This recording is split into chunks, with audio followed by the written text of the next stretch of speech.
Why is slamming a GTR the ultimate sin? Is this a superior machine? Yeah, I think that's the problem with slamming a GTR. It's that when you slam it, you are getting rid of the very thing that makes it fantastic, which is the handling. Yeah, I mean, do you want to see a slam Ferrari or Lamborghini? A GTR isn't as prestigious as those cars, although it's fast. It's not as prestige, but it's in more in that direction. Yeah, the GTR is a precision tool. Yeah. And if you buy one, to me, a GTR is not a fashion statement. And I think that's where things gotta know it can be. Some dudes do it just to be hella flush and put wide wheels and show off to their homie crew. And I say that sarcastically, but I feel like the GTR isn't like me. I'm a GTR guy, and what attracts me to the GTR is that it's just performance based. It's a performance based vehicle. If I get some luxuries, that's great, but I don't expect any. I expect a vehicle that is going to be like an AI program that is doing the best that it can at every moment. And anything you do to it to throw that off balance, to me, is a sin. And slamming a GTR is a sin because you're ruining the very thing that it's good at. Well, do you like slammed? Sorry, go ahead. No, I was just saying that suspension the GTR is on has been fine-tuned for the car to be at that height. At certain camber angles. When you buy a GTR, you have to take the car back in to set the camber angles to shoot your driving style. And when guys buy brand new GTRs and put air suspension on them and remove the Magnarite suspension and the suspension that has been uniquely tuned to that vehicle, I just don't understand it. I don't fucking get it. I don't at all. I don't understand. I don't have to get it, but I think it's stupid. Well, I still think it's a price thing. No, that was my chair. Moved. Go ahead.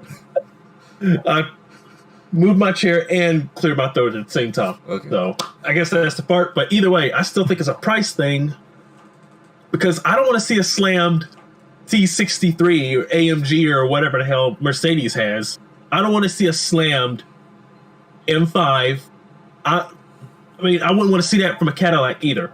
Like, let's say a TTSB. So, I mean, I still think it's a price thing. Like, even if the GTR wasn't the ultimate computing machine, I still wouldn't want to see it get slammed down at $80,000.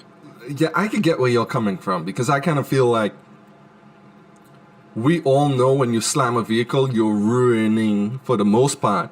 I know there'll be exceptions, but for the most part, when you slam any vehicle to the floor, you're ruining its structural integrity. Yeah, it's factory specification. The engineers know more than you do.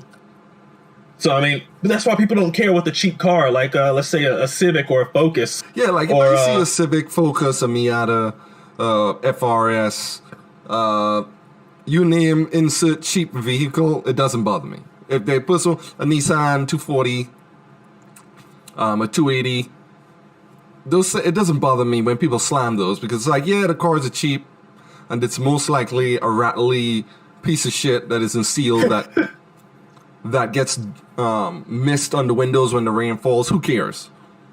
But yeah, to me, when you have a premium vehicle, like for instance, it hurts if I see a Mustang GT 350 slam to the ground. It hurts so much. I'll do you better. The SRT Viper, that thing had as little technology as Chrysler could put into it. It was mostly just aero kits with the ACR. It's already right? so low. Yeah, and I wouldn't want to see that slammed either. And that's the damn Stone Age built engine. It's just built well. Yeah. I heard a joke once, and I can't remember why I heard it, but the joke goes like this. The guys that are into slam cars, at some point in their life, they were dropped on their head as a baby, and they just don't know it. And they're still suffering from the trauma of it because I just don't get it.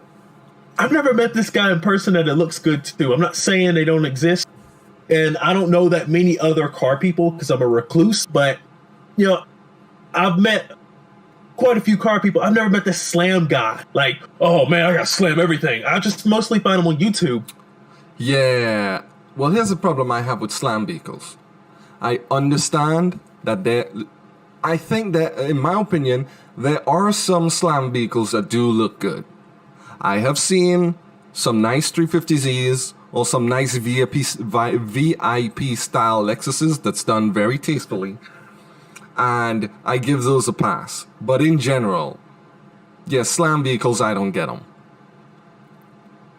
By slam, we meant stance with like the wheels angling in, right? Yeah. Just very Basically, when the wheel is tucked under the fender, yeah, that hurts my feelings. Just up in the wheel well. yeah, up in the wheel well, or anytime it has to be like a 10-15 degree camber to inward towards the core, like I start I start having physical aches and pains.